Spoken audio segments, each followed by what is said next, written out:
Hello, everybody. Good evening. My name is Pastor Cyrus. To all the visitors, it's good to see you, and thank you for being with us this week. And we know that God has richly blessed you, and God has richly touched you as you've been with us and with our people.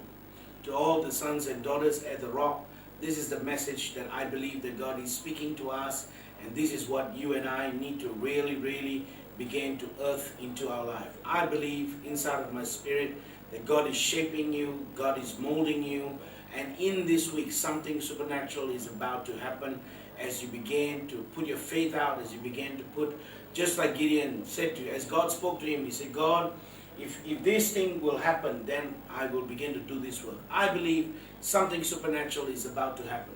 Let me read you a scripture from the book of Romans chapter 16 and verse 20. It says, the God of peace will soon crush Satan under your feet. The God of peace will soon crush Satan under your feet.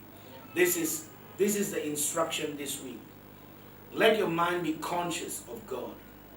The consciousness of God must come into your heart and come into your mind. As you're conscious of God, God will begin to start to work deeply inside of you. And as He starts to work deeply inside of you and you're conscious of His working, grace will be produced even more and more and more.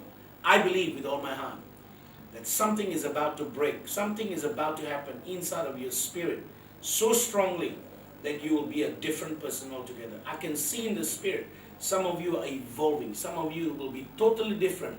By the time this year is over, I know inside of my spirit, something powerful is about to happen to you that people will not even recognize you. Why? Because your mind and your heart is so conscious of God's grace working in your mind. Fill your heart, fill your mind with the consciousness of God that He is working grace. Fill your heart and mind with the consciousness of God that He's working grace in your heart and in your mind. Have a great week. Do something different. Do something spectacular. Expect a miracle. Have a great week. God bless you.